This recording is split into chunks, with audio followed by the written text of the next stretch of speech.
Well, if you read the article in a little bit of detail, you'll see that all this rainfall that usually happens over a several month period came down in one torrential fall, just right on there, I think in a day or two, all in that area, causing that hard clay of the Burning Man festival surface to turn into a thick mud pie.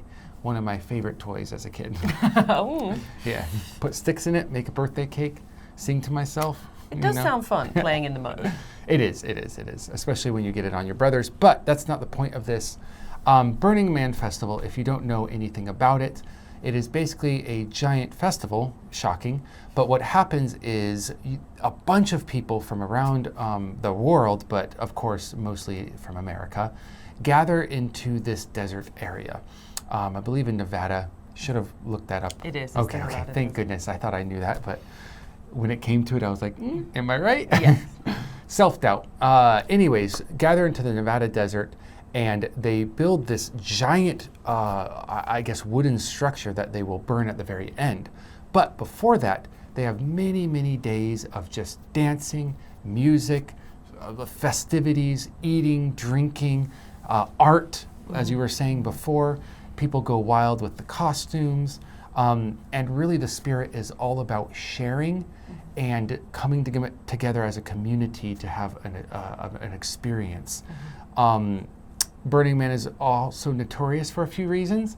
One is that in that very remote area, there's not a lot of police, which means there's a little bit more freedom with what you can do to a certain extent. There is security, but they don't really care about some things like drugs. But anyways, so that only helps the art, I suppose. Well, yes. Anyways, hippie experience. Yeah, it really is like the modern hippie experience, and people are treating it as such. Well, this time around, while they were doing their festivities, the rain did fall, causing all this mud to happen. The advisory said, please just wait there, conserve your water, your food, and your energy, and hope that it dries up soon so that you can get out. Well, some people didn't take to that. They tried to drive away, soon sticking their car in the deep mud, unable to go anywhere at all. Other people walked out for hours and hours, walked away until they found a road. And then other people still stayed around. And as of the article, they were still planning to burn that giant wooden structure, even though rain was on the forecast again.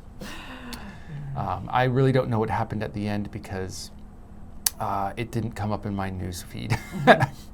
And if it's not in my news feed, it doesn't exist. Not exactly the biggest story in the world, but... No. Interesting at the time. I'm sure if people like actually died and everyone was like, starving there, it would come out in the news. And it didn't, so it's probably all fine. So based on this description, besides the rain and the mud, based on the description, would you like to go to Burning Man?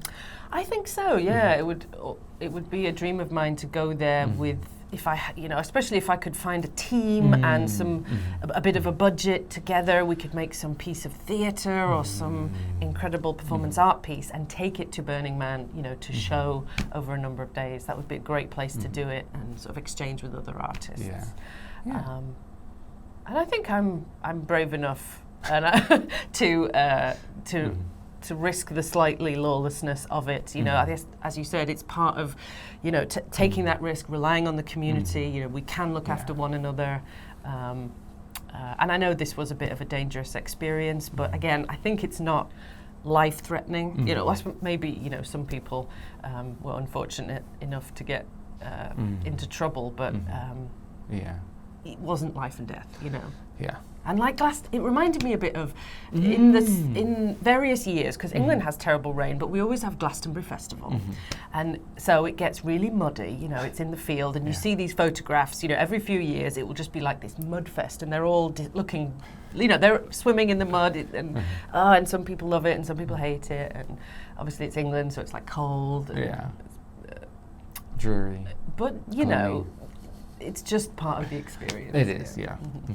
And I feel like that's what people at Burning Man kind of felt like, well, it happened. That's the spirit of this place is, whatever happens, happens, and we stick together. So hopefully the burning of that effigy will dry out the land and people can go. It might help. I don't know how that works, but possibly. Or the can all- heat from it will like push away the rain clouds.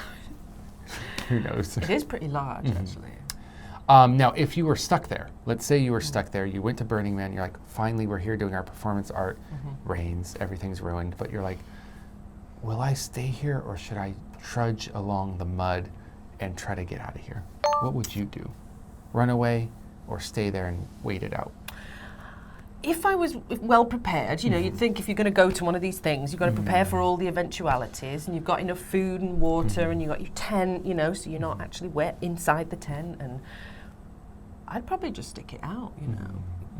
If I'm starving or I'm running out of food, or I think that I can't exist here anymore, then I might give up and go home. But if you've come to stay, I'd try and stick it out. Yeah, I think that'd be kind of almost a good memory, as long as you didn't die. Yeah, as long as we're okay and we're not dying. It's raining. I guess being British as well, you know, I'm like, okay, it's raining, it's muddy, we're dirty, but you know, hey, you know. it's what I do. Just like home. Oh gosh, yeah. Well, let's drive through that sort of rain from England and from Burning Man. Let's not get too bogged down in this vocabulary, but rather use it as a way of coming together as a community so we can use these words in daily conversation.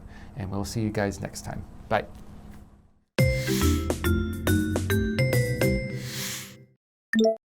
Eclectic. Eclectic. Avant-garde. Avant-garde. Strive. Strive. Bog down. Bog down. Trudge. Trudge.